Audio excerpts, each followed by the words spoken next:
Welcome back to the podcast. Today's guest is Aaron, aka the QuickBooks chap.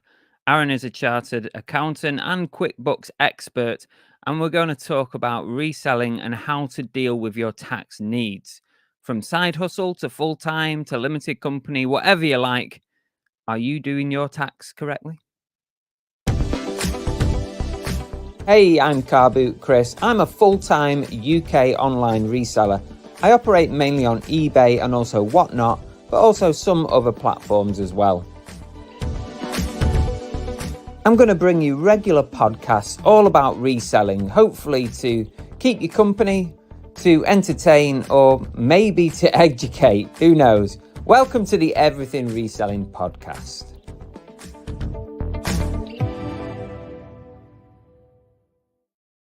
Welcome back, everybody. Thank you for joining me and my guest shortly. It's Series 4, Episode 7, and big news this week is we managed to hit 10,000 downloads on the audio side. That doesn't include YouTube at all. 10,000 on Spotify, Apple Music, etc. So thank you so much for everybody if you've gone over and listened to or downloaded the podcast over on those channels. Much appreciated. That's a big milestone for this podcast, so that's great. I need to say a big thank you to Accelerate, who's the sponsor for this series 4. And here's a few words about Accelerate. If you're anything like me as a reseller, you're probably always looking at ways to make more money, to cross-list to different platforms, and to basically sell your stuff a little bit smarter. That's where Accelerate comes in. It's a built-in browser plugin that helps you to cross-list to different platforms, both in the UK and the US. I've tried a few different products like this, you know that, and this one actually is a bit of a game changer. It's an all-in-one sort of tool. You can also use their growth bots for Depop and Vinted in the UK and Poshmark as well in the US. You can relist items, you can bulk edit listings, which is pretty much unheard of on platforms at the moment. You can also send out offers and a lot more. If you do want to sign up, there's a link in the YouTube description and a link in the podcast description. It's an affiliate link, so I do earn a little bit off it, but you get a discount off your first month and you get access to an amazing tool. That's it, Accelerate. Go check them out if you want to. And for those who don't know me, I'm Car Boot Chris. I'm a full-time reseller, predominantly using eBay, but also Whatnot, and very soon, hopefully, Vinted Pro. One of the questions I get asked a lot, because I'm on YouTube and Instagram and stuff, so people tend to ask you a lot of questions. You get a lot of DMs and stuff. And a lot of questions I get is around tax and how do I deal with my taxes as a reseller? And it's very difficult for me to answer it because I'm not an accountant, and it's always good if you ever get questions, any of you guys, who, if you're on YouTube and that about tax, yeah, be careful what advice you give, because we know none of us are accountants. So I thought it's a good idea to get an accountant on to answer all your questions directly, and there's no one better, I don't think, than Aaron, the QuickBooks chap. Thank you. Thank you for the intro. And congratulations on 10K. That's a huge milestone. Cheers. Yeah, it's good. You've got to go through these numbers, and I'm really happy that we managed to get to 10K. Thank you so much for coming on and taking the time out of your busy day. I really do appreciate it. Anytime. Always good for a chat, especially with someone like yourself. Go for it. Nice one. Do you want to give yourself a bit of an intro? Yeah, so my name is Aaron Patrick. I am a chartered accountant, as Chris rightly said.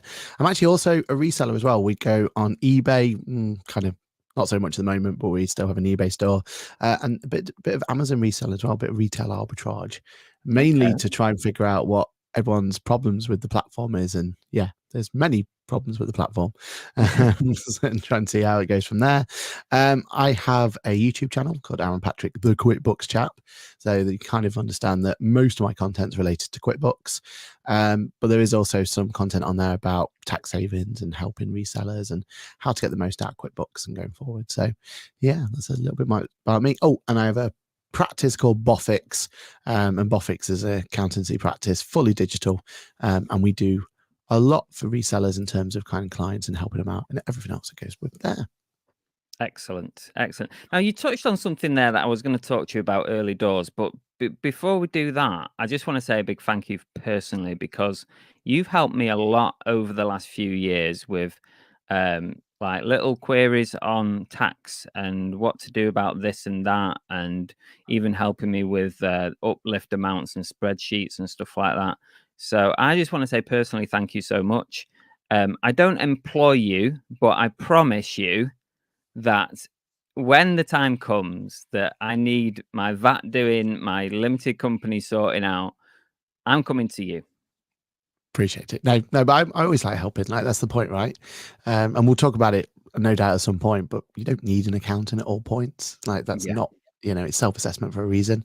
But you just need a bit of guidance here and there, and that's exactly what you've done. And that's the point of it, right? You've just reached out, find someone who knows how to answer your particular questions and everything else. And yeah, that's how it should be.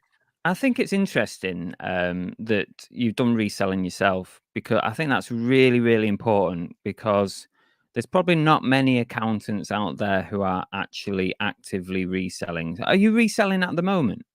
Yeah. So I've got a small eBay shop on there. Mainly, it's kind of got a few stuff that won't sell on Amazon. So the gated stuff and everything else that goes through from there. And then, like I said, quite a lot of Amazon reselling arbitrage at the moment. So Hmm. it is mainly because originally I started it because of YouTube, watching Yeah. people like yourself, people like Nick and Andrea. Yeah. Money Mentor, we could best give him a shout out Oh as no, well. please don't. But that's where I got the bug, and I think a lot of people get the bug from it, right? You go through Yeah. the YouTube, you watch that, and there. But I think the main reason for me properly keeping it going is because it's an ever evolving. There's so much that's going on, and if I'm not actively understanding the pitfalls and the reports and everything else that comes through them, then I'm not going to be able to do my job properly, right? So a lot of it Yeah. is keeping my hand there, and it also gives me a great conversation topic. So Mm. when we're talking to people, when you talk to your accountant, you shouldn't just be talking about the taxes and the numbers and everything else. It should be how do I help my business grow? Or there's got to be Mm. business advisory there as well. And to do that, you have to get your hands dirty, and you've got to be involved in it. Otherwise, it's not authentic, is it? You're just kind of Yeah. rehashing what ChatGPT told you, for example. So Yeah. yeah, I love just getting involved with it, figuring it out. And it's given us opportunities to try and make a positive change as well. Like we're talking Whatnot at the moment. Like, how can we make the reporting better? Mm.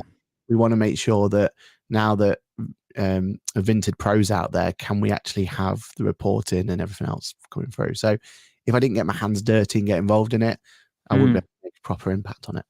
I guess it makes you kind of almost a bit of a specialist in the reselling field when it comes to reselling and accounting. And you people might not get that if they go to, a high street accountant or someone else out there who has no clue about reselling.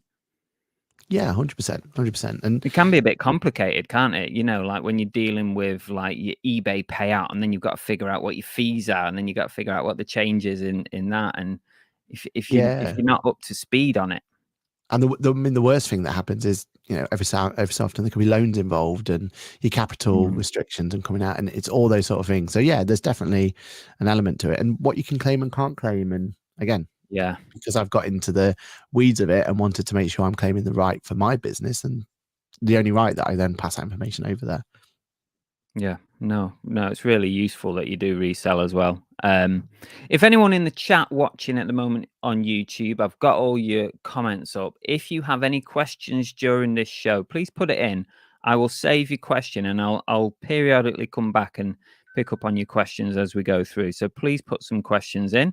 I've got plenty of my own. I'm going to start with one that's pretty broad, and that question is: when should somebody actually register as self-employed when they start reselling? It's a common question, right? Yeah, great question. And the problem is there's a lot of misinformation out there. People are saying Mm, it, it's when your personal allowance, that's twelve good old thousand odd Facebook. pounds. Yeah, when you get VAT registered, when the VAT limit 90K, and there's all these different numbers out there and all these different elements. So it's really important that we every so often just kind of go back to basics, go back to what the the actual HMRC guidance is. And basically, the guidance is if you sell, so this isn't profit you've made, this is the amount that you actually sell for. And back to your point there, Chris, of what hits your bank account as opposed to actually what you've sold. So again, this isn't what's hit your bank account, this is what's actually sold.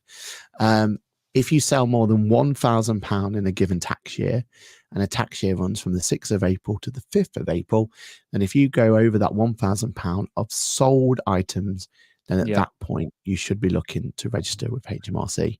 There's a bit of a caveat there. If you are just reselling, or sorry, if you're selling items that are your own goods, so if it's, you know, you going on eBay to sell stuff out your loft or something, you don't necessarily have to include that.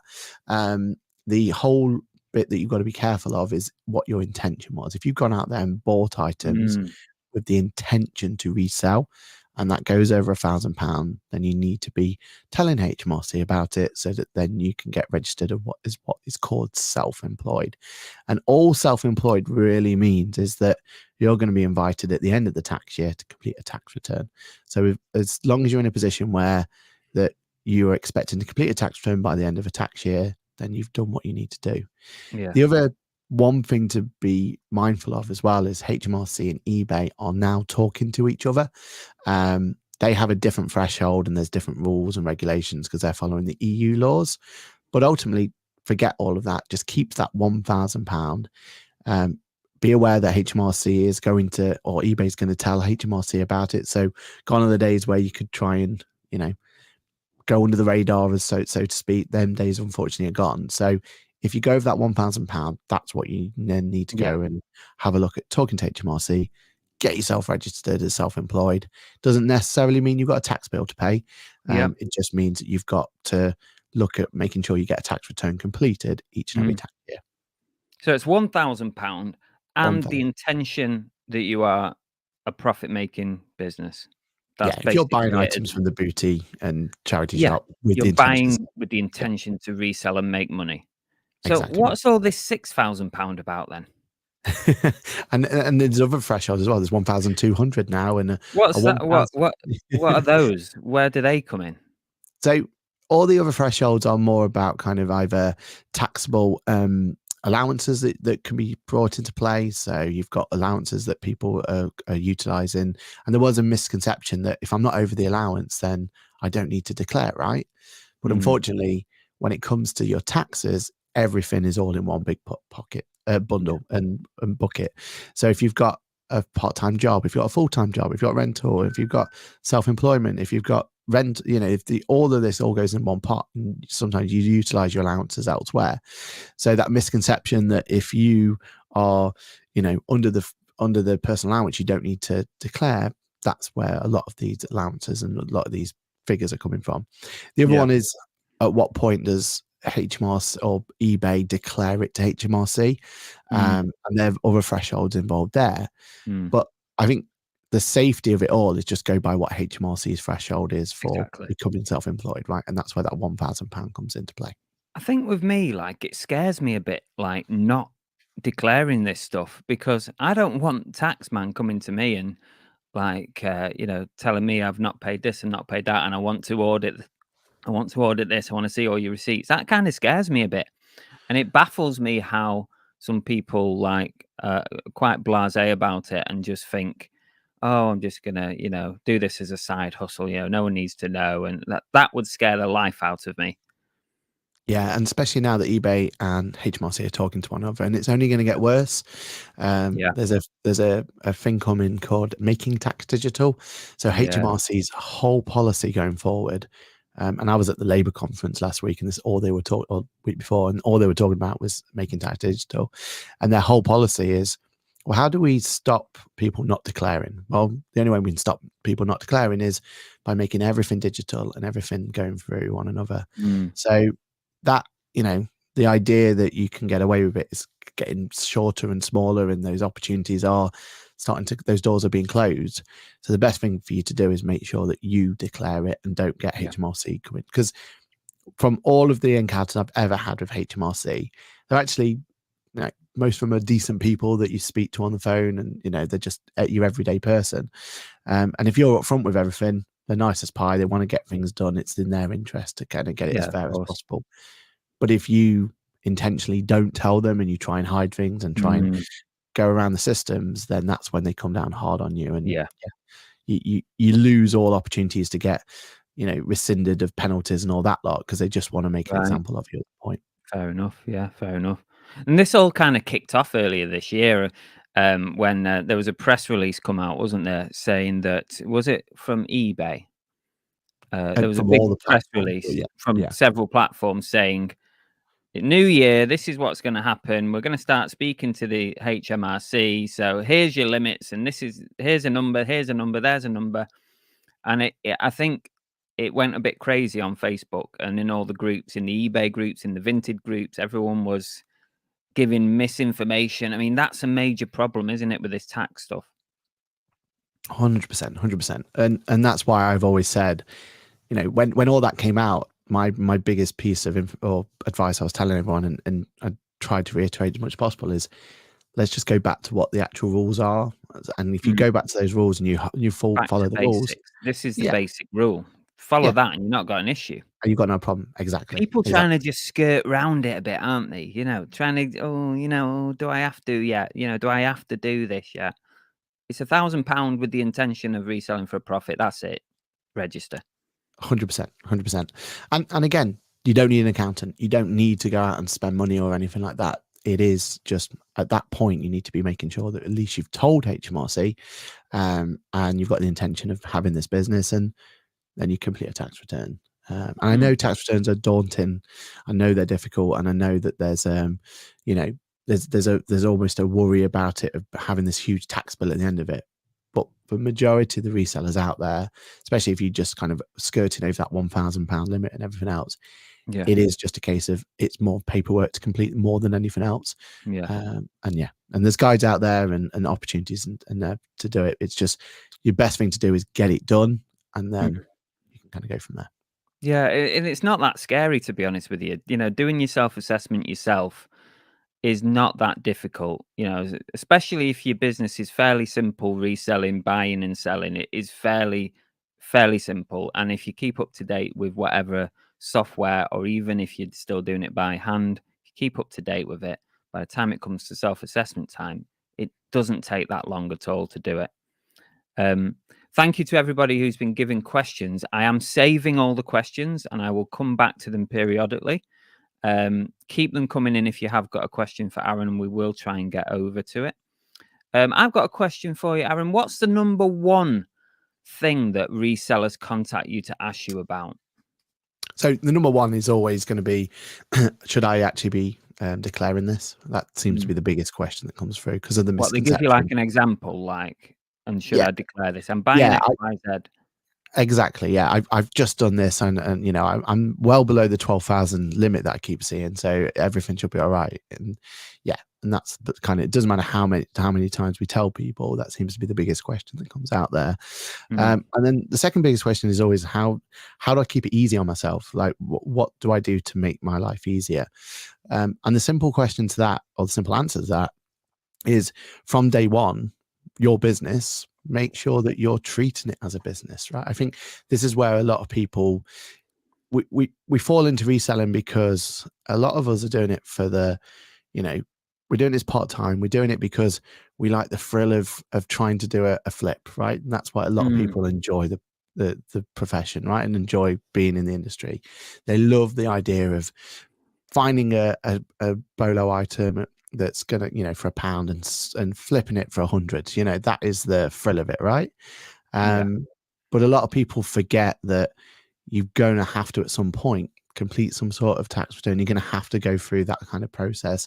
Even if you've got an accountant, you've got to get the information over to them at some point. Yeah. Um, and you've just really got to start as you mean to go on. You have to start with the right processes in place. You need to be at least keeping a breakdown. If it's on Excel, fine, or on a piece of paper or a book or whatever. Mm. But keep a breakdown of what you bought and how much you sold it for. It's going to make your life so much easier. And it's not necessarily just for the tax side of things. It's also to help you understand what you've made a profit on and what you Understand your haven't. business. Yeah. Yeah. Yeah. The amount of people that, you know, I ask them how much was that you paid for, and they don't know at that point. That's the game, isn't it? It's Mm, buying items and selling items. So mm, at least having some sort of track of what you've actually bought, what you sold it for, is really, really, really important. And you don't need to go into that much detail for the tax return. You don't need to know individual items or anything yeah, like that. But yeah, actually, for you and your business, really, really important just to have yeah, some process of, I bought this definitely. item, I sold it for this. And then next time round, that should you look out for that Mm. item again, or should you stay clear because it was a dud? Yeah, yeah. And I think what you said there was start as you mean to go on. I think that's really important for especially somebody thinking about starting. Like start as you mean to go on. Don't wait for that £1,000. If you're starting to be a little side hustle, if you're wanting to earn a little bit extra to pay for your holidays or to pay off a bit extra on your mortgage, whatever you're doing it for, just start as you mean to go on, get registered, and then you can keep your books from the very beginning. You don't have to go backwards through your account. Nothing worse than that. Having to go Yeah. backwards when you've not been keeping all your accounts. Having a separate account is huge. Like, it Mm, doesn't have to be a business account. You don't have to go down that route, but either get a second account with your current bank account, or just set up yeah, Monzo, Revolut, whoever's like easy at the time, or whatever offers are on, or yeah. do some research, find something that works for you. But just have that separate account that is I just purely have for reselling. 2 accounts with my bank. So I have my personal account. I have multiple accounts actually, but Yeah. I have we all have different pots Yeah. of money, don't we? But I have my personal account and then I have a separate account with the same bank. I can see it on my app. I can log in. I've got my business there and I've got my personal there. And that's how I keep it separate. And you don't actually need a business account, do you? No, 100% not. I mean, eBay transactions going through there, some of the accounts will start to get a bit twitchy at times, and you might have a conversation with your bank about what you're using it for. Yeah. But to hit those thresholds that are going to start causing that, you should be having enough profit coming through to justify it being a business Yeah. fee at that point. But for the majority of us out there, that especially when you're first starting out, just a simple account, any type of account you can find, just having a separate one is really, really important. It will just keep you disciplined as well, because then that you've got X amount in the bank because you've turned it as a profit. It's going to kind of give you those confidence of you're going in Mm. the right direction, and Yeah. that you're making this work and everything else. And it lets you know kind of how much budget you've got to go forward. Yeah.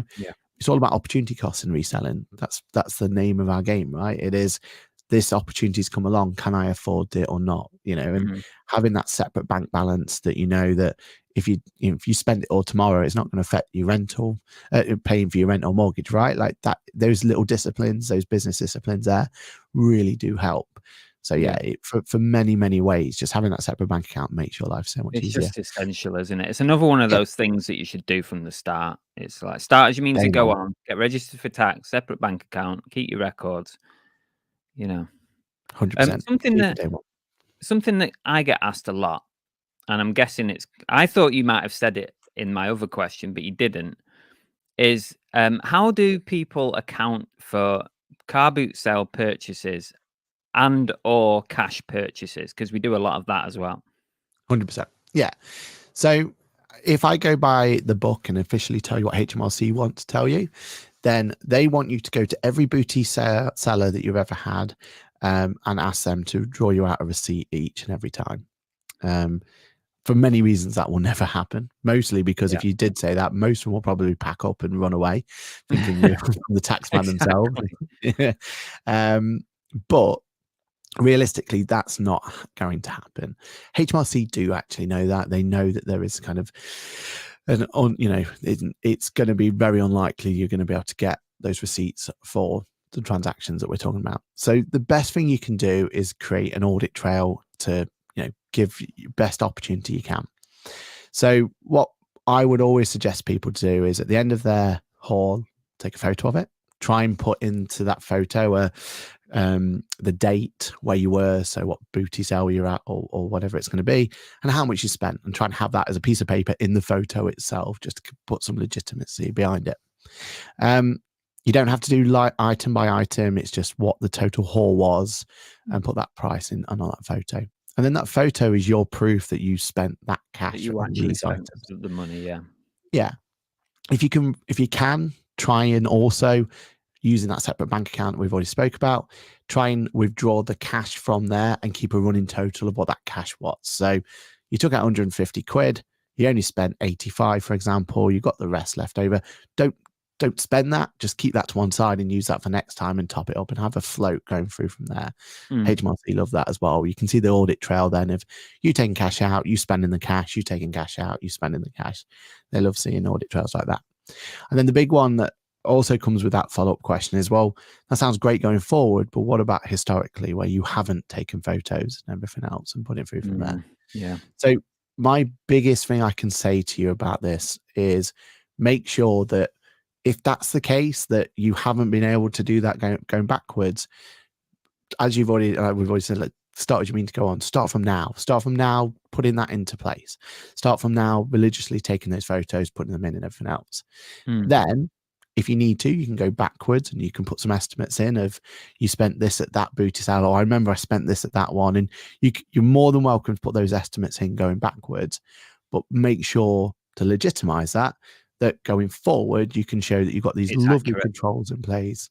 You've got these photos, you've got all of these there, and then that just makes it so that if HMRC were to query those estimates you've put in, you can put your hands up and say, look, You can be honest about it, can't you? Yeah, that was an estimate, but look what I'm doing now. Going forward, I'm now going through and putting all these in. And I promise you, like, that's the way to, to make sure that you're on the right side of HMRC. So yeah, take a photo, put as much information on that photo as you can, and use that photo as proof of you going out and spending that money. I'm going to start using the photo thing, Aaron, because I must admit I've not been doing the photo, but can I tell you how my process works? Because this might resonate with some of the other people in the chat. So here's what I do. So if I'm going to a boot sale, I'll draw out, say, £200 from my personal account, not from a business account. So I'll take that out of my personal Why account. personal though? Just let me tell you the whole story of how it works, and then you might understand why. So I take it out of my personal account, and then what I do is, obviously, I spend the money, and then when I come back from the boot sale, I have a ledger, and I'll have a page with the date and everything on it, and I'll itemize what I've bought, what I paid for it, and the total. So then what I do is I take a photograph of that page, I upload it to QuickBooks, and I transfer the exact amount from my business account to my personal. Yeah. Just so that I haven't got that excess cash going about. Does that sound okay, or should I put a photo with this? I would definitely have a photo of the haul as well, just because, and what you're doing there is absolutely fine. And that's another kind of tip that we try and give people when they're, trying to not forget something, because that second bank account becomes crucial, right? That is your money in, money out, money in, money out, money in, money out. So what you're doing there is exactly how I'd recommend people reimburse themselves for any expense they've ever done.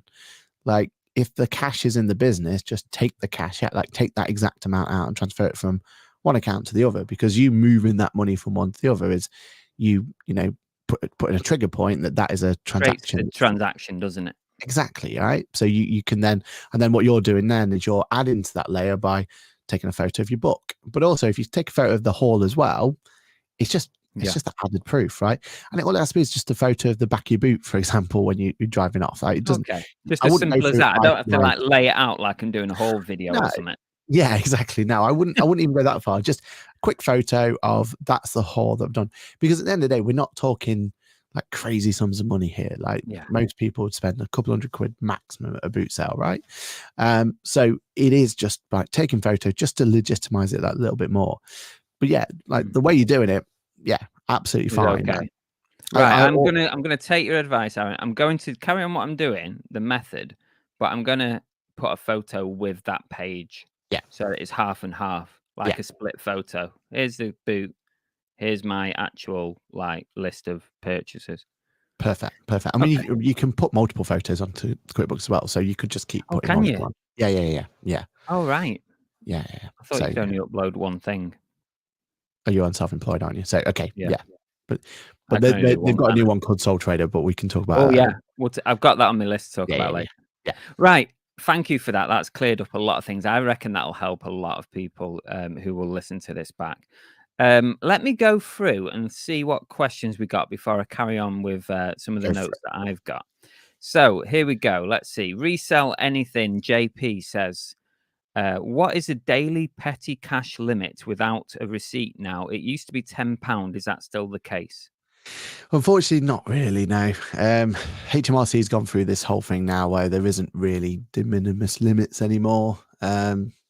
We still don't need to have an actual receipt for anything these days. Like in terms of if we're not VAT registered, we don't need to be putting the receipts on, but it's just best practice to put it on there. When you're VAT registered, everything has to have a receipt, no matter what the limit's going to be, and that's where that £10 thing used to come from. It was more of a VAT registration That's and to VAT do with claim. VAT, is it? Yeah, exactly. So that used to be where it came from, but even now, best practice is just put a copy of the receipt of everything and just put it through there. So the £10 limit, it used to be quite a nice little one to kind of work around, but yeah, it's not really a thing anymore. Okay, fair enough. Dan's Deals, welcome. Would you be able to talk a little bit about end and start stock? I feel this is something missed by resellers when submitting returns. 100%. And again, that's because there's a lot of confusion as when it actually is needed or not. When is it needed? Because I don't think I've ever done anything like that with. Yeah. So as a small reseller who's not VAT registered, then there isn't actually a requirement for you to do a stock take at the end. Right. So just to really so everyone's understanding what this is all about, there's these two ways you can create your accounts that go for your tax return. There's what's called the traditional method, and accrual method is the actual term of it, and that's supposed to be that you're matching every sell item to every expense, and there's a whole mess of confusion and everything that goes with it, and it is the complicated way of doing things, but that is a requirement if you become VAT registered, so you're over the VAT limit, or if you're a limited company. So both of those kind of trigger that. But the other method that's out there is what's called cash basis. And what cash basis means is it simplifies the process for you. And it means if you've physically spent money, then you're allowed to claim for it in that particular period. Where accrual, that the key difference there is if you haven't sold the item, you can't claim for it at that point. That's where stock take comes in. That's where the stock elements come in. So if you are above the VAT threshold, or if you are a limited company, and in both situations, the cleanest way to be able to do that is to do a stock take at the end of each year, and then you'd actually account for that in your tax return and in your That account. sounds like a nightmare, Aaron. It is, and it's painful. I mean, I'll be completely honest with you, a lot of our clients will do a really good estimate for them. They don't have to go through and look at every to the penny. And it is kind of, let's look at what you bought in the last couple of months sort of thing, and then see if that, and you know, it shouldn't be a massive admin burden to you, but you need to be providing it. You need to be able to show HMRC that these items I haven't yet sold yet, therefore I can't actually claim for them on the tax return. Right. That's interesting. Okay, thank you for answering that one. Here's another one. IO Stone X. Sorry, I can't. I'm useless at pronouncing people's names. I've been selling off my old items and I want to start reselling. How can I add my current eBay listings, approximately £2,000 worth, as seed in inventory for my business? Yeah, this is a common question that gets really we've just got to work with the tools that we've got, right? So the problem you're going to have here is you're going to have a hybrid eBay account at some point. You're going to have items that are intention for reselling, intention to be sold, so therefore for all your business items that you need to account for, and then you're going to have your personal items that are just you know, selling off, like got here old items that no doubt were in the loft or whatever it's going to be. So when it comes to doing a tax return, you're going to then have to split those out and basically discount anything that was for your personal that you think, because you don't need to include personal items on the tax return itself. You can keep them completely away of it. So the best thing to do here is we don't need to go through and like put like anything special other than the fact that you're going to have to, at the end of a tax year, you're going to have to go through and highlight any items that aren't actually going to be your business ones, and you have to remove them from the reports. It's a tedious job, but for most people, it should be that your personal items should be the lesser of the items that are your business items, and you're just going to have to go If you've through it. still got like Stone says here, I'll just say Stone. Yeah. Like they say, would it be better to sell those items to your business? Like if they've got 2K in their Yeah. eBay store and they're saying, right, I'm going to start with 2K's worth of stuff. Would it be better to say, right, I'm going to sell this to my business and then it becomes the property of my business? And I don't know what. If you've got a limited company, there's potentially an option to do that, and there's potential, depending on the circumstances, potentially a taxable benefit there. But if you're a sole trader, no, all you're doing is pushing yourself into extra limits potentially and stuff like that. So I would always keep them completely separate. Okay. Now, the perfect world is you have two different eBay stores. That's the absolute perfect world, or two different platforms. Your personal stuff gets sold on Vinted, and your business stuff gets on eBay. Problem is, I'm sure Stone's doing this, is because the whole point is building up that reputation, isn't it? Building up the feedback. Like, that's why that's what we're going to benefit from. So it's really tricky to kind of advise what's the best way, because you're probably hampering your business if you do have two different stores or you do have two different platforms. True. Because you're going to benefit from the fact that there's history there and there's feedback and everything that comes through. Yeah. So perfectly, that's exactly how I'd want it. But I know, from you kind of having a successful reselling business, it's probably going to hamper you going forward. Yeah, fair enough. So the only other Tommy option, Trade? admin, and just state what is your personal ones and get them off the report. Yeah, that makes sense. Tommy Trade says, what if I buy now but don't intend to sell it for 5 to 10 years? Would this be a personal item at this point? I mean, at the end of the day, you've used it for 5 to 10 years, right? So, yeah, as long as there's use for it. If you've held it in a box and you've put it there, then unfortunately, it comes less of a personal item and more of what they're called chattels. They're like capital gains issues. So if you kind of bought, say, a rare Pokemon card and you've had it graded and all that lot, and you're going to sell it later, then at that point it's more of a capital gain than it is and anything else. So they are grey areas, those ones. Yeah. But if you've definitely had it for personal use, so you bought a PlayStation and you use that PlayStation, then absolutely fine. Yeah, you've then sold it later down the line. But if you've bought it with your intention was because you wanted it to grow in value and to sell it later down the line, it comes down to intention, doesn't it? Again, exactly. So a big one we get a lot of is Lego sets, right? People are buying those rare Lego sets, and they're just holding on to them, because the longer you hold on to them, the more value they're going to be. So yeah, if you've never actually opened up and actually built the Lego, then unfortunately it becomes a business transaction. Yeah. Scouse Dan, welcome. What I don't get about the 1K sales and the intention to profit from it, what happens if you have like a $3,000 Chanel handbag sale and you're telling me you need to pay tax straight away on that sale?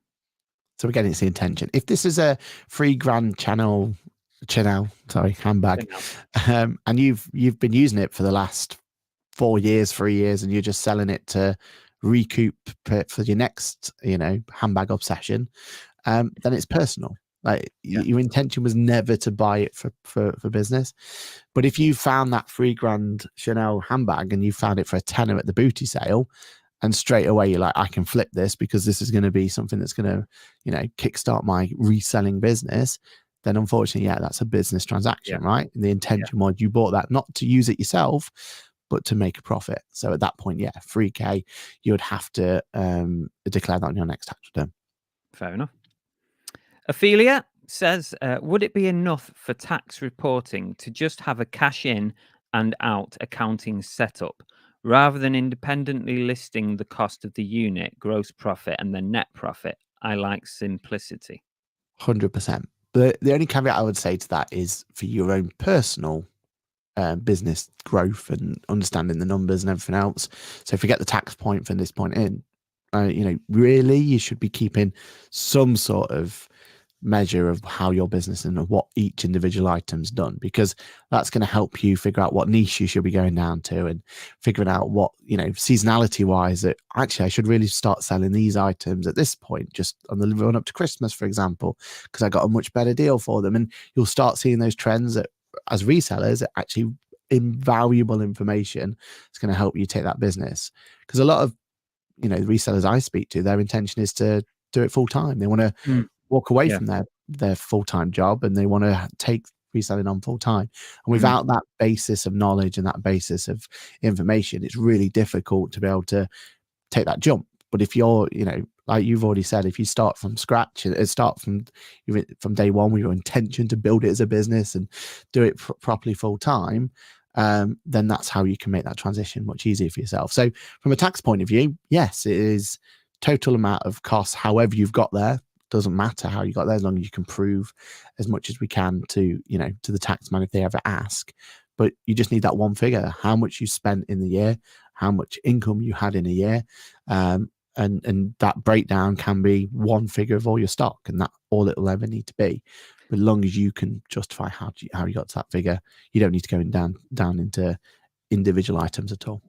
The problem, I guess, with what Ophelia is saying, and this kind of comes on to something that I was going to talk about later, but I will bring it up now it's relevant, is if you just did cash in, cash out and didn't do all the other bits, that would give you the same number, but you would miss out some stuff, because you would miss out. If it's cash in, cash out, then what about when eBay deduct your fees before the money gets returned to you? Then you're missing out on sales, and you're missing out on accounting for fees. Yeah, and that is one of the biggest red flags that resellers don't, and that's one of the things where software can help quite nicely. But when it's cash in, cash out, even at that point, I would still treat the income, and I would split that income into what I'd use this is the amount I've got in, but it's actually broken up of, £1,000 of sales and £100 of fees, or whatever the numbers are going to be, right? Yeah. The 900 quid is what you've got to show for it. Yeah. But yeah, you're right. You've got to, and we call it grossing up. That's the term that we would use in the accounting world. You have to make sure you gross up your income. If you don't do that gross up amount, are you in trouble with the tax man? You're not in trouble, but now, especially with the fact that HMRC and eBay are talking to one another, you're going to give yourself a discrepancy. So you are at that right, point. Is it? It's not going to add up.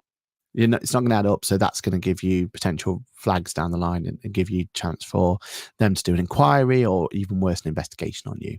The other big one is if you're anywhere near that VAT threshold. So if you're doing like 60, 70K of sales and you haven't grossed up, then you could miss that VAT threshold of £90,000, because you haven't taken into account the true sales that you've done. You've just taken into account what's hit your bank account. Yeah, no, it's an important point. I think some people do miss it, especially when you're new into reselling, because a common thing that people do, and you'll find it, I'm sure, is that they'll take that withdrawal amount from eBay, and that'll be their income amount. But then they'll completely forget that actually their sales value was considerably higher than that, because they paid fees before it got withdrawn. And that's the bit where, like, every week when I do my withdrawals, I use your spreadsheet, and it gives me that difference. So basically, you end up with like 3 amounts every week, like your withdrawal amount that hits your account, and then you've got an uplift gross up amount, and then you've got your fees amount, and both those two numbers end up being exactly the same. That's right, isn't it? Yeah, exactly right. Yeah. So from a tax and profit point of view, you're never going to make any changes here.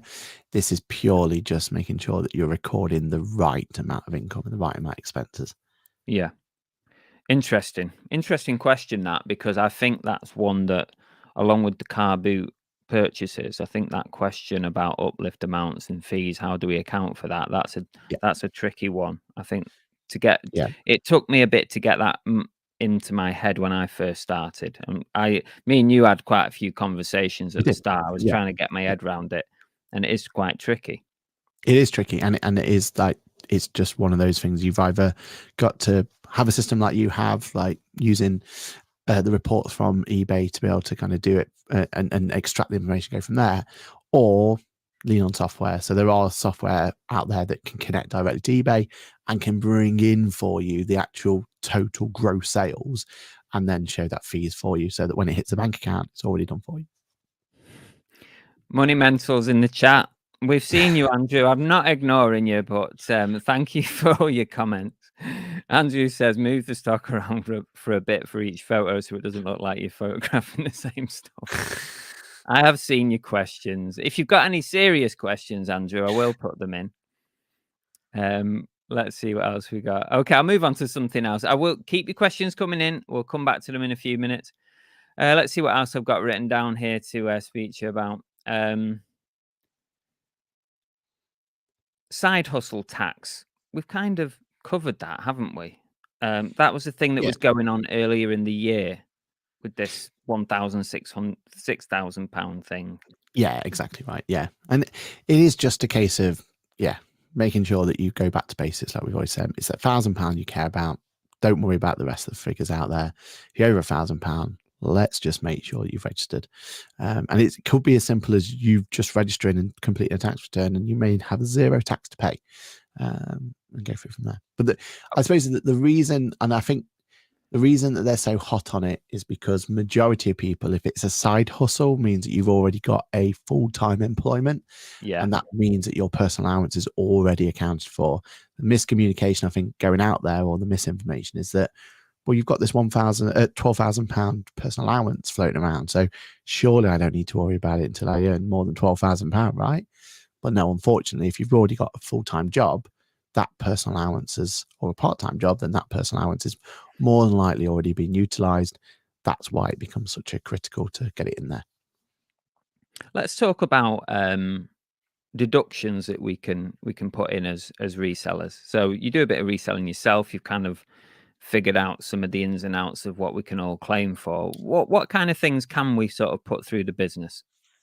Yeah, so first of all, making sure you got that stock item in there in the first place. Like we've already said, the biggest problem that is sometimes proving it. So photos and everything else go there. So having that separate bank account is really important, so we can get that in there nice and easy. The next one is thinking about how you got to the booty sale in the first place. So travel is a huge cost that people miss out on. The easiest one out of all of them is to think about mileage. So mileage is basically you recording going from A to B and then back again. And that can be to the booty sale, to the post office, to anywhere that related to you actually going to interact for your business needs. And then once you've calculated mileage, you get 45p per mile, or 25p if it's over 10,000 miles for most people. Is that ever going to go up, Aaron? Because the cost of driving it's cost a lot more now. I know. That's been like that since I started, like 2015. That's nearly 10 years, and that hasn't changed. It's longer now. Yeah, it has to go up at some point. It's one of the things as a ICAW chartered accountant, we argue all the time and fall on deaf ears most of the time. But we hope now with a new government, all that sort of stuff, hopefully that's going to change. Okay, go on, carry on. But yeah, 45p per mile. And then, as you kind of alluded to, one of the things I would say then is, how do you make sure you actually claim for that? Now, you can just have an Excel spreadsheet or a piece of paper and claim it all in one go at the end, or just do yourself a little expense claim every single month or week. And if you've done 1,000 miles in that particular month, pay yourself the 45p per 1,000 miles, right? And just transfer that from one bank account to the other if you've got enough cash. Another one that's people always forget is your equipment. So your racking, your computer, your iPad, your phone, and everything else that goes with it. Make sure you claim in for them. If it's a laptop that you've been using for 5 years and you just started using it now for your business, you still can claim for it. Just claim it at what we would call the market value of it. If you're going to buy it secondhand, how much would you pay for it? So go on Facebook Marketplace, eBay, whatever, and put that figure in. And then there's a use of home allowance as well that you can claim for. So very pittance in terms of how much it's worth, and hopefully that's another thing that's going to go up soon. But yeah, they're the ones that we always recommend people go through and claim. Can you claim for, this is something I've changed recently, so I'm hoping you're going to say yes. Can you claim for the entire amount of your home broadband and your mobile phone bill? Yes, you can. So the reason them ones are easier to put in is because there's no what's called benefit in kind on them. So telephone, definitely 100%. Ideally, especially if you're a limited company, put it in the limited company name at some point. But yeah, you can claim for them, and you don't have to worry about personal use on them because there's no what's called benefit in kind, and there's no adverse tax consequences on them. With the broadband, the only thing I'd 100%, or the one thing I would look people to do, try and get it into that business name if you can. If not, it's more of a personal expense. That's fine. But also, if you've got TV costs associated with that broadband, that's when it gets a little bit more difficult. Yeah, See, no, I have try limited and best you broadband. can to get a provider that can only claim or that only does the telephone side and keep your Yeah, TV separate if you can. that makes sense. Another perk of the job, and this is one that does make people quite happy from time to time, if you're going to be selling computer games, and you're going to need to test those computer games, then suddenly your Xbox, your PlayStation, or whatever it is that you're thinking, that can be allowable as well. So that can be one of those few perks that you get with being a reseller. Okay, interesting. Yeah, there's plenty there that we can go on. Just moving on to a different subject. If you're a sole trader, Yeah. and say your wife wants to sort of also now be a reseller, so then you're sort of a couple. Yeah. What as a general rule, like what are the benefits of the different types of business setups? So you could both be sole traders and have separate businesses, right? Yep. Yep. Or you could be a partnership, or you could be a limited company if you think you're going to be big enough, and Yeah. register for that and do the whole sort of be a director, be directors or whatever. Great So question. how does that all work? What do you think is the best way Yeah. to do that? So the worst, or the answer that most accountants, but it is true, is going to be it depends. So there is never going to be for most of this a general one because everyone's got different circumstances. Everyone's got different goals they want to do and how their business want to go forward. And people could have a wife that's got a part-time job, or there's lots of different connotations for it. But if we kind of go down to general elements of it, then generally the simplest way of doing a situation like that is to have those two sole trader income streams. Okay. Now, we've got to be really, really, really, really careful of it though, because having the two, like, to simplify it, this is if you want the most simplest, pain-free way of doing it, not necessarily the best tax efficient or anything else, but if you want it to be without any major headaches, then having two sole traders basically means your minimum requirement is to complete two self-assessment tax returns, right? Yeah. So that keeps it simple. The one big thing you've got to remember though is technically from a VAT standpoint, especially if you're married, we need to be combining those two before, from a turnover point of view, to make sure we don't cross that 90,000 tax figure. So you only get 90 grand between you as a couple. Technically, because technically you're both doing the same trade, technically you're both working with the same one.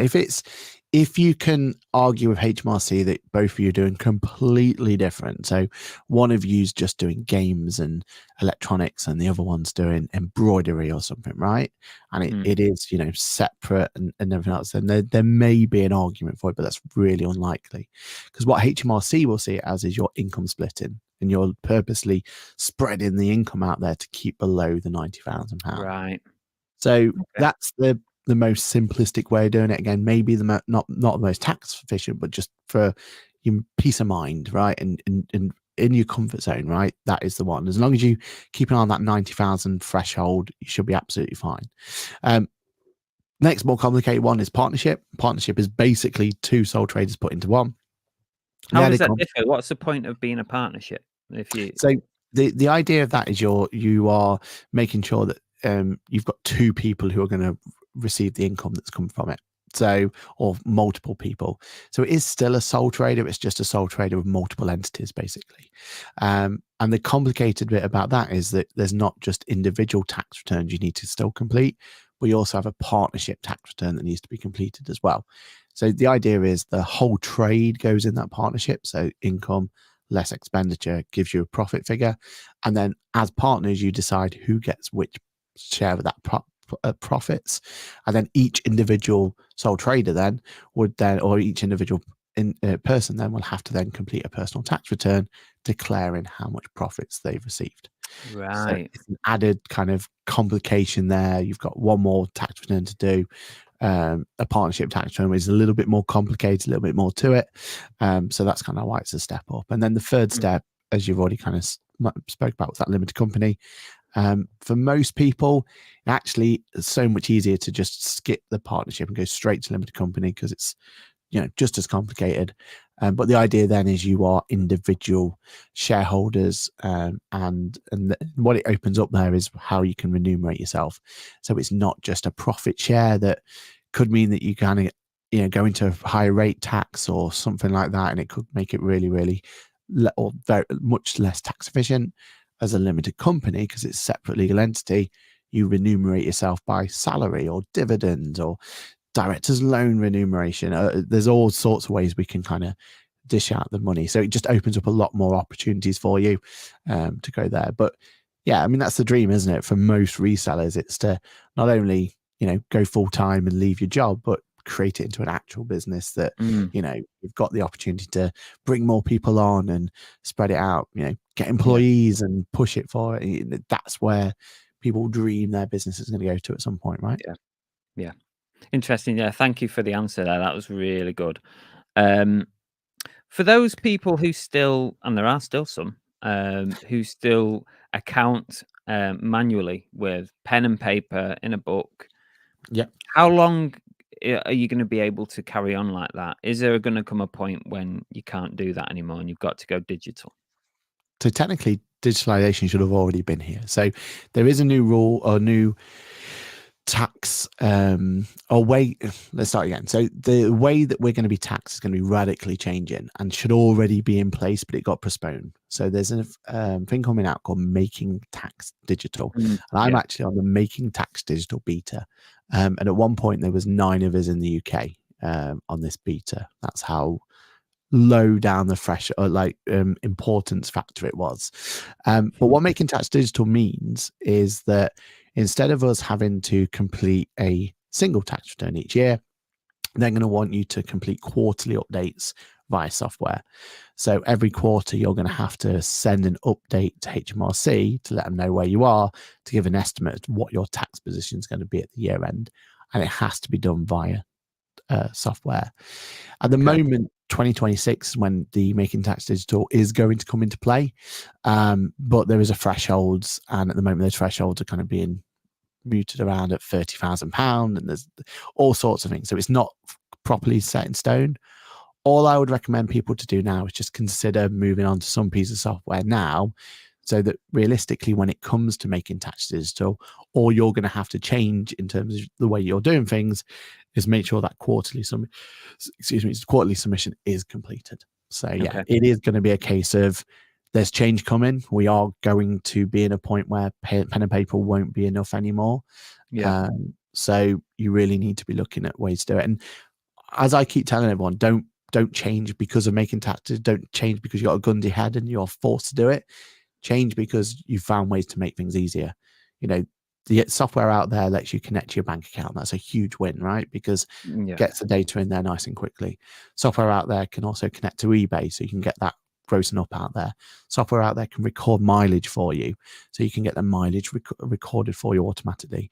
And the software out there also gives you an opportunity to take a photo and get that information right there. So change because of the benefits, change because it's going to be something that's going to help you.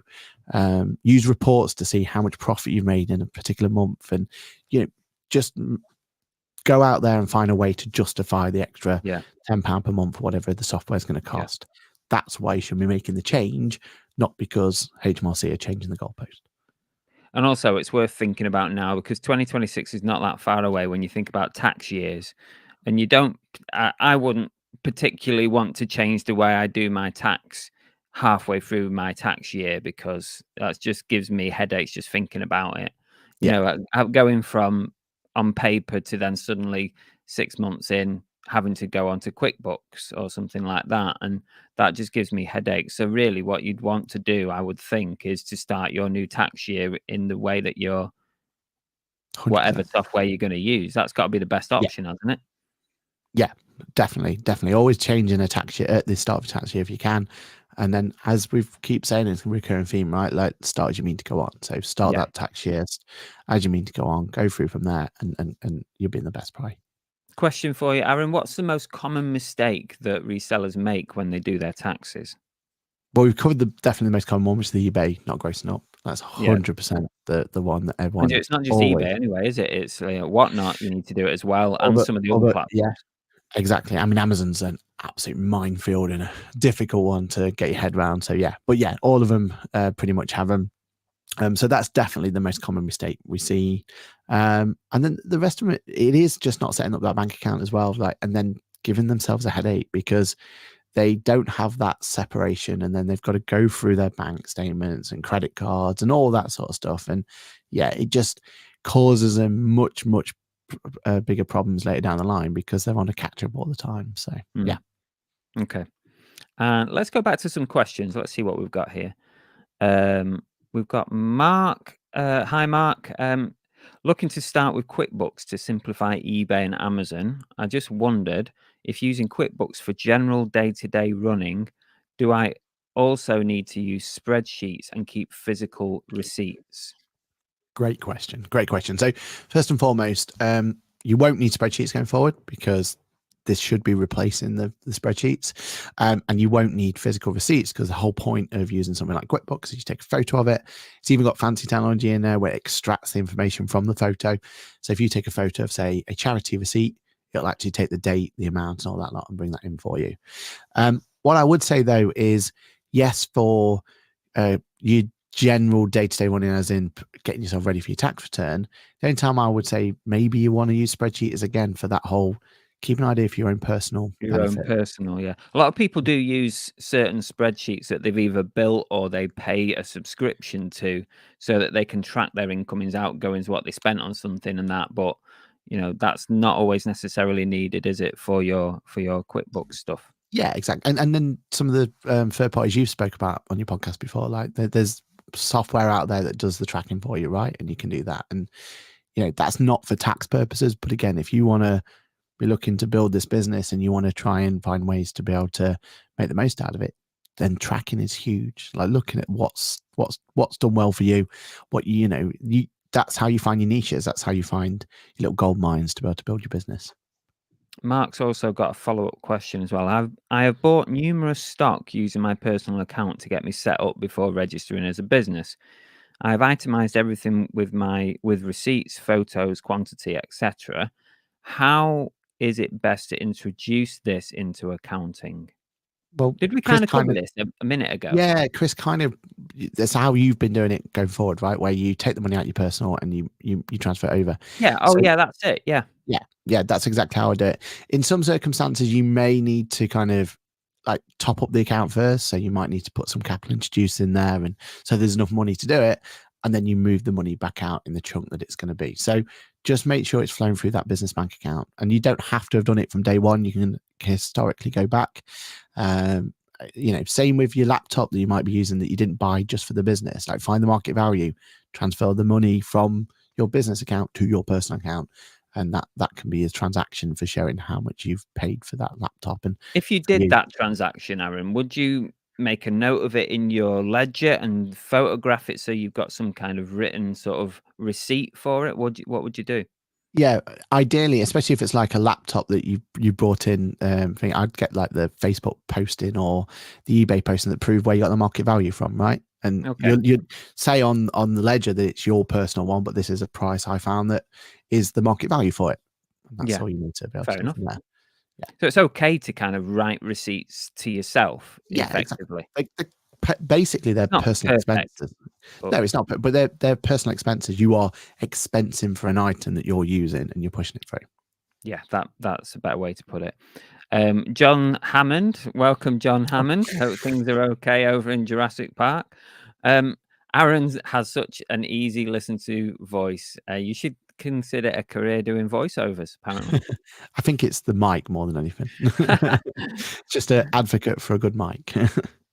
Fluffy Muffin says, what is your advice for people who say they can't afford an accountant? You Good don't need an question, that. accountant. You don't need an accountant. Yeah. I mean, I'm putting myself out of work here, but you definitely do not need an accountant, especially at the beginning. I've tried my best and let me know in comments and stuff if you ever go to my channel if it needs redoing. But I've tried to show that process of going from QuickBooks and getting it to a tax return. Yes, you can do it without QuickBooks. You don't need QuickBooks, but I'm an advocate for software to help you. The nicest thing about something like QuickBooks, it will tell you what boxes to put it in the tax return for you. So it's kind of gives you that quote unquote idiot's guide, if you like, to completing that tax return.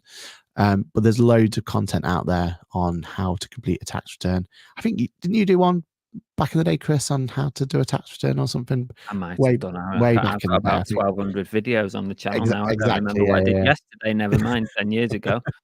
But do a YouTube. There are definitely Yeah. loads of good content out there to There is. how There's to loads do it. of. Yeah, Definitely. yeah.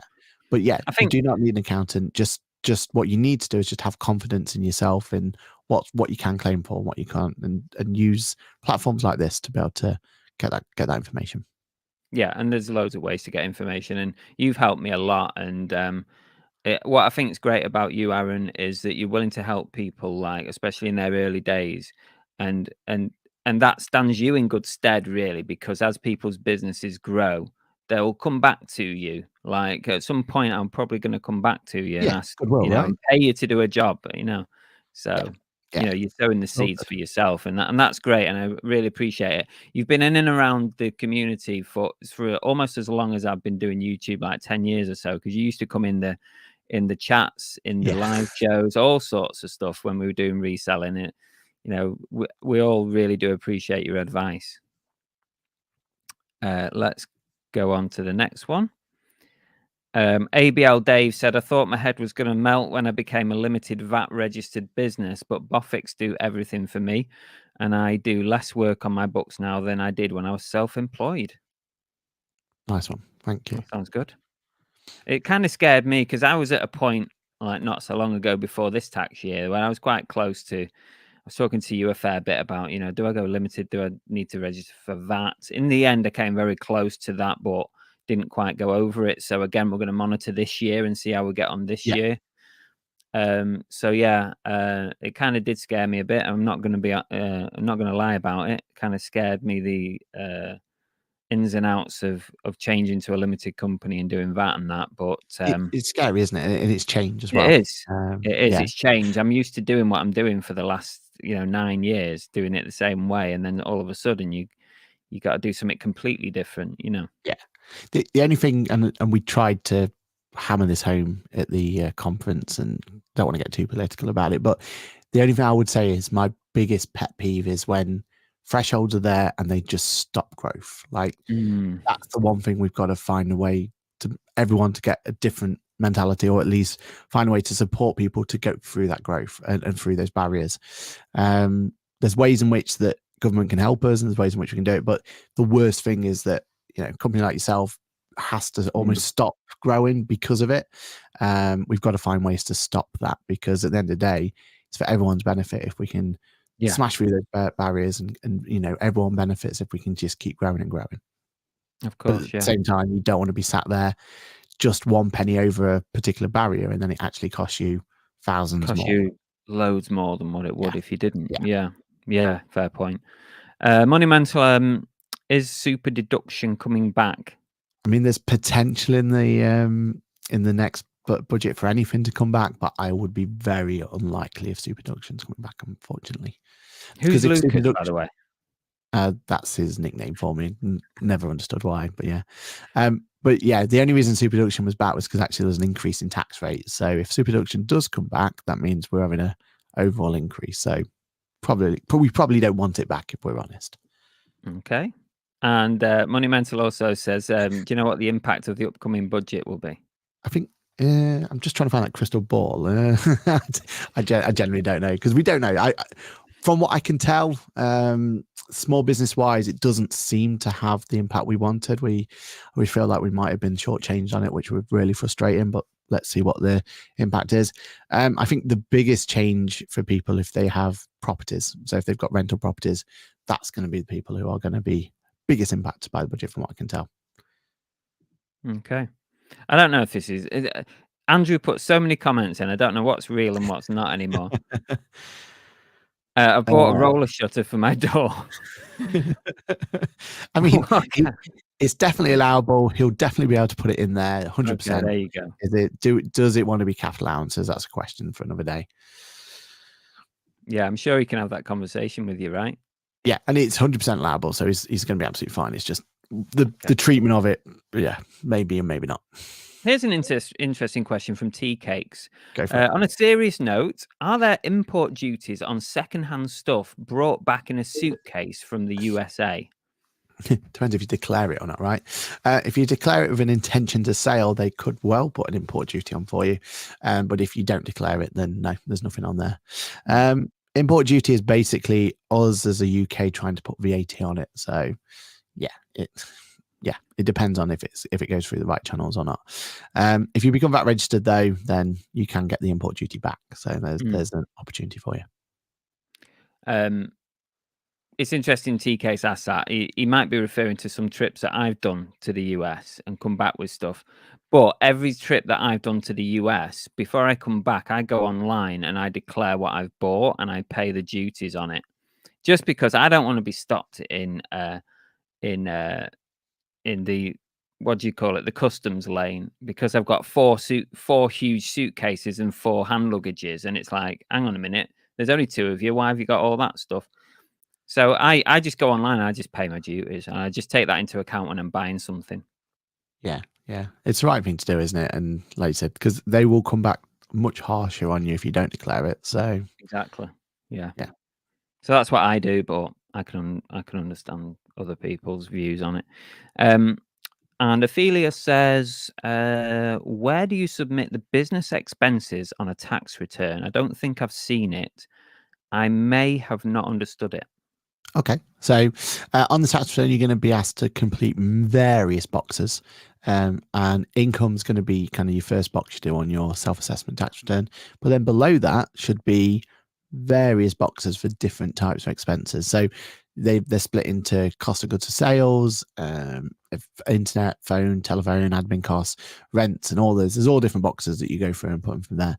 So you just need to find the right box for whatever business expense you're looking for. But yeah, definitely there is, 100% as a reseller, you have expenses to put in there because you've got your cost of goods, right? Yeah. Leanne says, I use Boffix and it's cost effective and takes a strain away, as I know it's done correctly. I would rather use the time sourcing than doing my own returns. Nice one. Thank you, Leanne.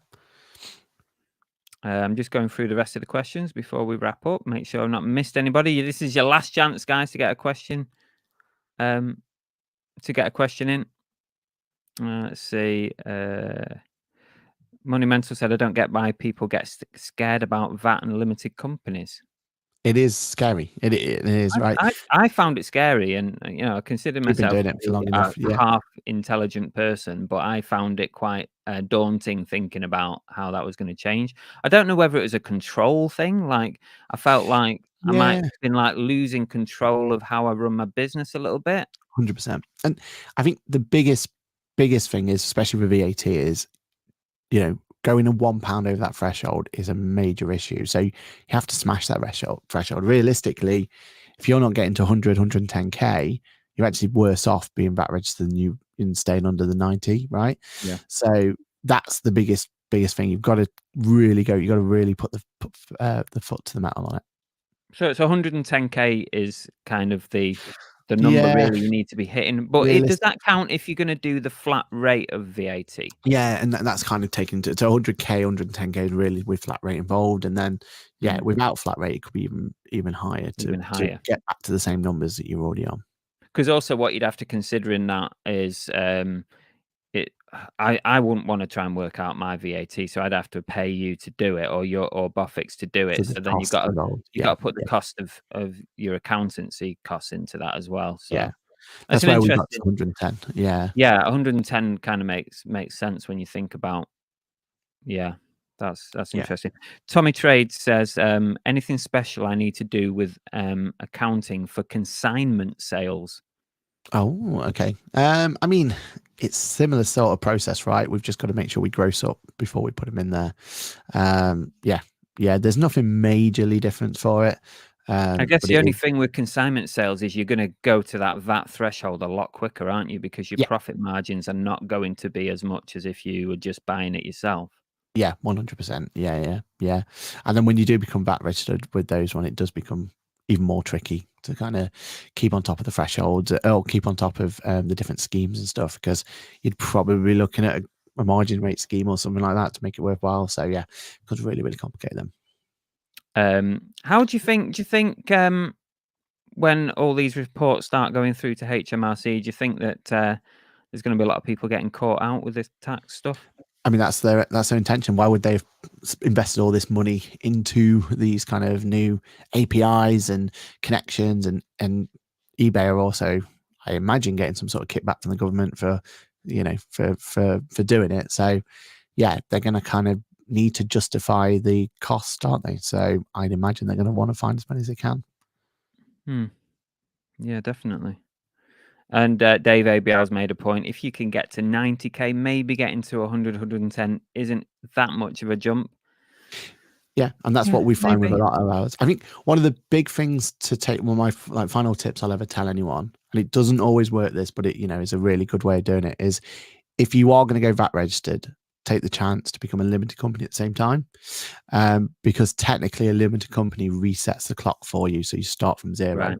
If you take all of the learnings you've got, don't use it as a get out of jail card and never have to go VAT registered, but use it as a chance to go, right, if I start from zero now and get myself to 100, all my learnings I've got, I should be able to go through that and absolutely smash that 110k barrier, and that works really well.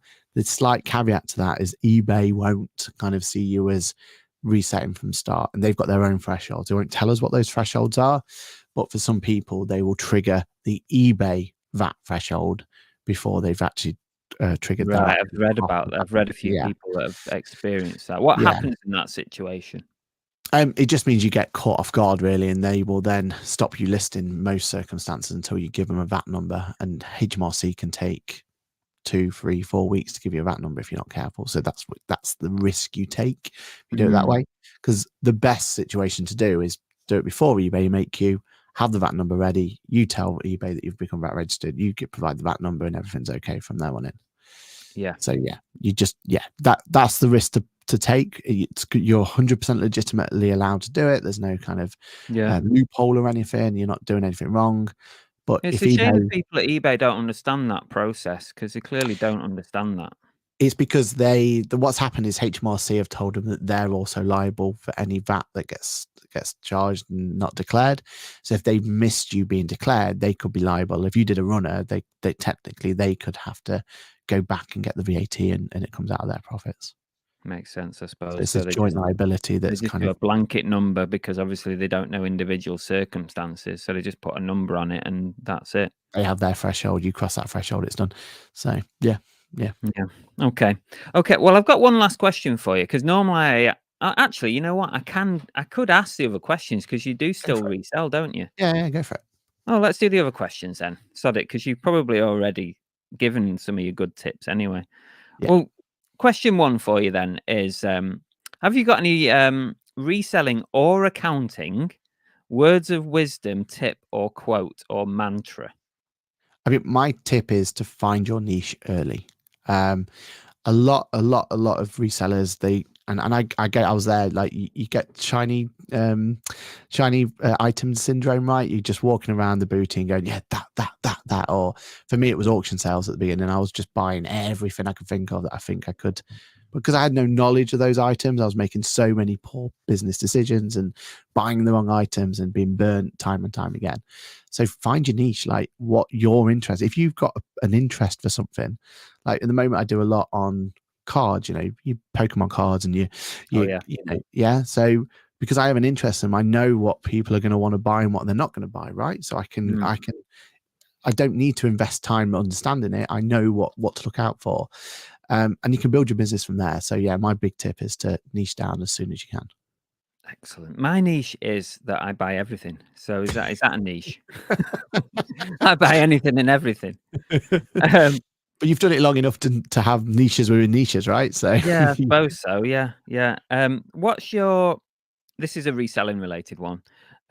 Have you got a best or unusual sale? Best or unusual? I mean, I think my best sale I've ever had is it my best sale? I think because I'm going down kind of, especially now that I've properly niched down. I haven't gone and made just mountains of stuff that I had no thing with. Is my best sale's got to be the Pokemon card stuff, because I love just being able to have it in the collection, and then just getting rid of it, and then being able to use that money to go and get more cards, and fulfilling my collection because of it, right? And you kind of get Mm. involved in it. I think that's definitely it's found a way for me to have what could be classed as quite an expensive hobby, but actually all I've done is reinvested, and actually been able to complete the hobby without spending a penny of my own personal money, which I think is the way of doing it. Yeah.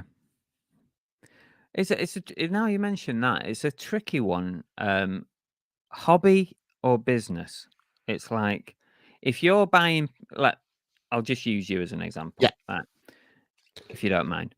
If go for you're it. buying Pokemon cards for your own collection, Yeah, but then you're buying and selling in order to fund that collection, is it just personal stuff or is that a business? but it comes down to intention, right? So if I buy a card because it's for my own personal use, then I don't claim for it. But if I buy a card because I know I can flip that and I can then get the money to be able to do it, or I buy two of them because I buy one to resell and one to keep myself, then I only claim for one of them. So Okay. it all comes down to intention, and it's really tricky, but that's what you've got to go down to. It's like, why? But What did you buy this for? if you're a collector, so you see a Pokemon card, right? I know it's only going to cost me £10. I know it's worth 100, but I don't want the card.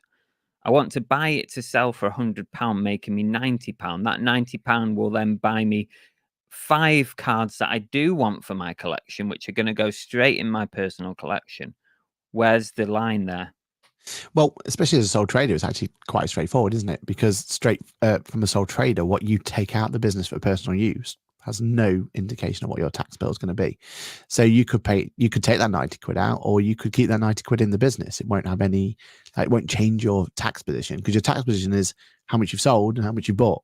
So actually, you can do what you want with the profits you made. That's completely up to you. You can spend it on Pokemon cards, or you can go on a cruise, whatever you want to do with it is your Mm, choice. So there is no, like, from a tax point of view, the lines are quite mm, strict. And especially as a sole trader, what you do with the profits you've earned is completely up to you. It's not going to mm. be any taxable benefits one way or another what you do with it. Yeah, I guess so. Yeah, that's true. I was overthinking it really, wasn't I? But But a lot I of people think do, because a lot of people think that if it's in the business bank and I take the money out, then mm, I'm going to be taxed on that. Surely, no, you're not. You're only taxed on the profit you've and the actually made. profit you make at the end. Yeah. Yeah. Yeah. What you could take £1 out of your business at the end of the year, or you could take £10,000. The tax position is going to be exactly the same. I guess if you've bought those Pokemon cards with the profit and then the purchase of the cards is an expense, If then you declare it, you don't have to declare it though, do you? yeah, I suppose Yeah. you don't have And, to and again, declare it's it. back to intention. If you Yeah. bought the Pokemon cards for your own personal use, you shouldn't really be claiming it as a business expense. Yeah. Yeah. Yeah. Fair enough. Okay. Last question. Have you got a goal for yourself for the next year? Ooh, It could be reselling, it could be accounting. I'm going to do YouTube. I want to get Oh, okay. to. I think I'm close You're enough on to that. about 14, Yeah, 15? I'm close enough to that 15 now, and I think 15 is a nice number to get to, isn't it? 20 is Because a nice number to get to. yeah, but I'm in a really awkward position where I'm almost as high as QuickBooks themselves, so I'm kind of saturating my QuickBooks subscriber base number that will ever kind of go through for mine. I do have another channel though, so let's say that gets to 10 and mine can get to 15. I think that'll be a lovely goal to get to, because I love YouTube. It's my favorite social media platform. I love putting the stuff into there, so that'll be my goal. I did have one last question, which I just had a look at then. What is the QuickBooks Sole Trader thing all about? Oh, good point. Good point. So, I completely forgot about it. yeah. So basically, QuickBooks Self-Employed, which is QuickBooks' smallest offering that they do, Yeah. isn't actually a QuickBooks product. So the history was they actually acquired a business and rebranded it and put a stamp on it saying it's QuickBooks. So you imagine from a kind of integration point of view and kind of keeping it working, all that sort of stuff, it's an absolute nightmare. And they've tried and tried and tried and tried to kind of integrate it, get it working. As accountants, we don't get all the features that we're used to. So we get options, look in the back end and stuff like that. So they kind of came to the decision and go, right, we've taken as far as we can. We're going to have to rebuild this now on the QuickBooks platform. So it is supposed to, QuickBooks Sole Trader is supposed to be the predecessor to QuickBooks Self-Employed, but built on the QuickBooks platform. And the whole goal is to keep it simple, keep it straightforward, because that's what QuickBooks Self-Employed is. It's brilliant at that. But also at the same time, let's get rid of all of the bad parts of it. So what I keep telling people is QuickBooks Sole Trader should be the best bits of QuickBooks, the best bits of Self-Employed, all rolled into one. Yeah. I'm on the beta now, absolutely loving it. It's got a way to go.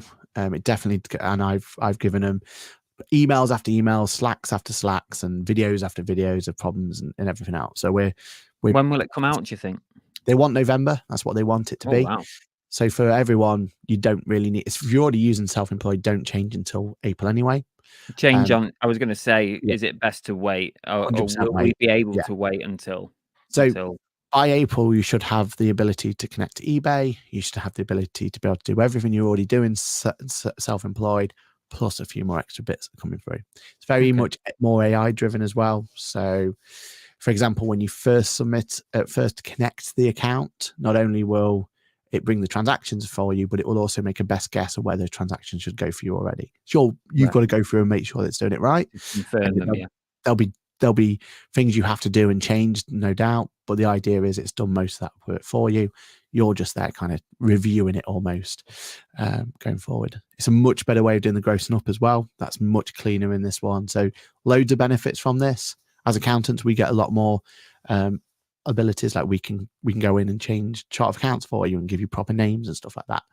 So it's going to be a huge improvement in my eyes. I think it's really, really exciting that they're bringing it out. Will it be easy to switch from Self-Employed to Sole Trader? So I wouldn't move your data over. I'd just start from clean, because that's the other big problem there. Because it's Self-Employed, it's its own little entity and its own event. We can't move from Self-Employed up into any others.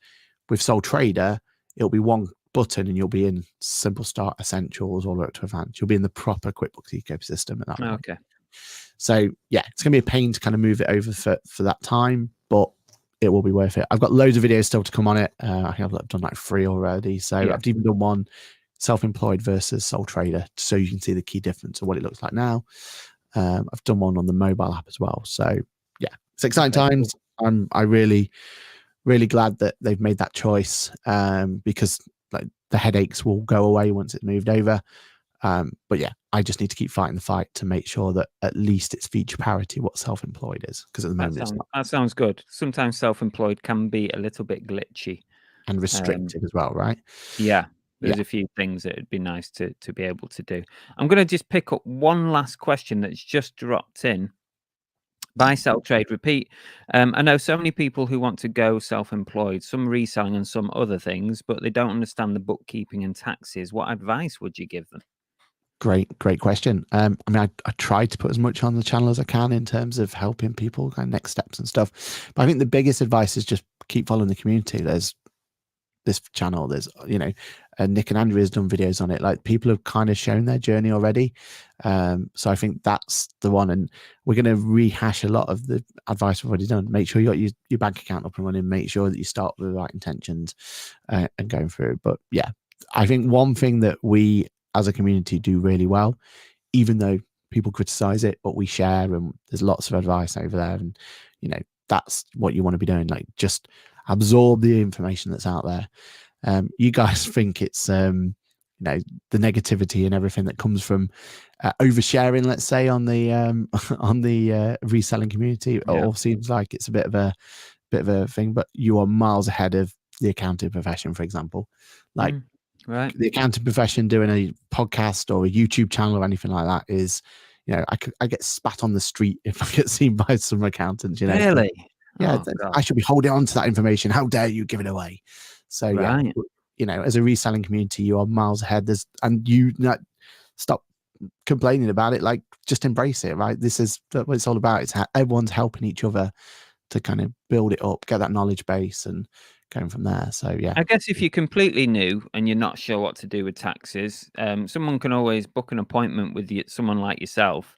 yeah, And 100% free of charge. even if Yeah, you don't want like like ongoing support, just to get you going, and then maybe in the future they come back to you and use you again on a yeah, more paid basis.